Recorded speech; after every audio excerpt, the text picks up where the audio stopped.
Salam əziz dostlar, YouTube kanalıma xoş gəlmisiniz.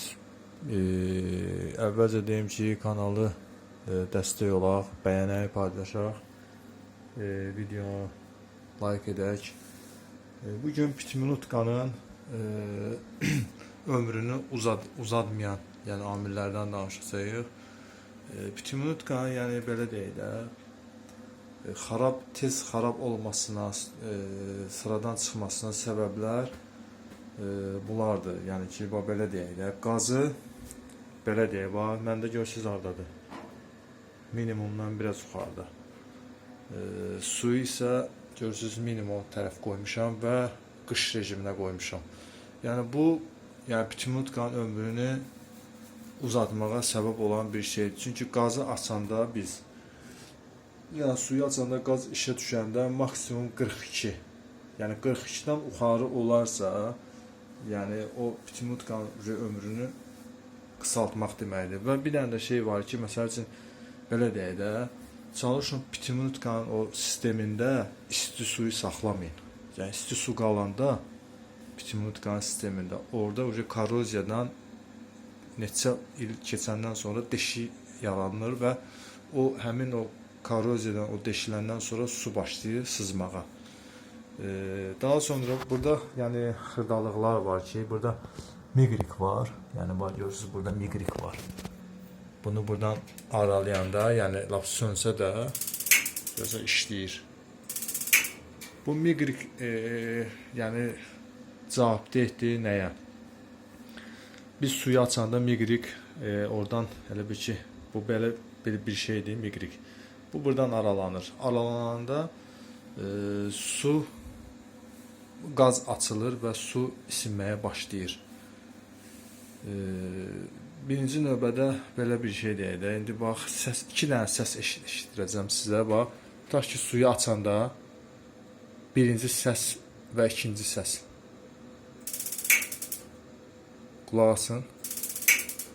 Gözün çıqqıldayır və çıq eləyir bir dənə, böyük bir səs gəlir. Təzədən onu yenə sizə eşitdirim. Çıqqıldayır və bir dənə çıq, böyük bir səs gəlir.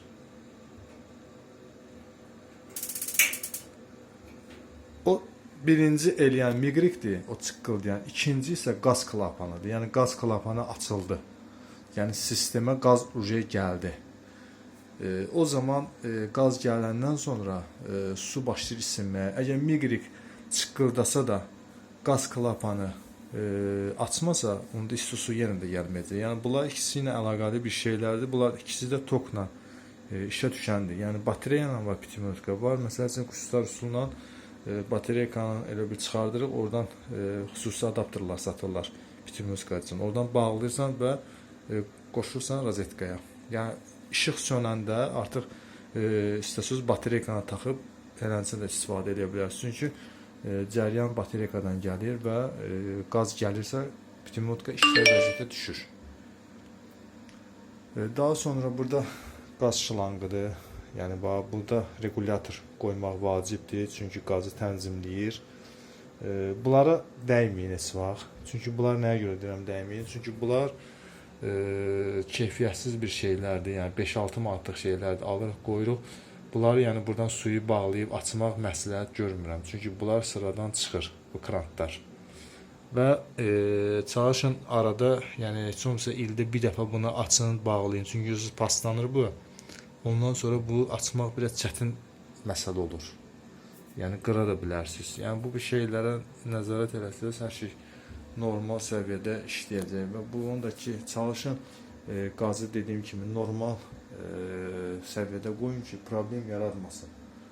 Yəni onda ömrünü uzatmış olur o Pitminutkanın və ən əsas, yəni boruya diqqət edin ki, orada çəkməsi mütləqdir. Yəni çəkməsə dəm qazı yarana bilər və təhlükə qaçılmazdır.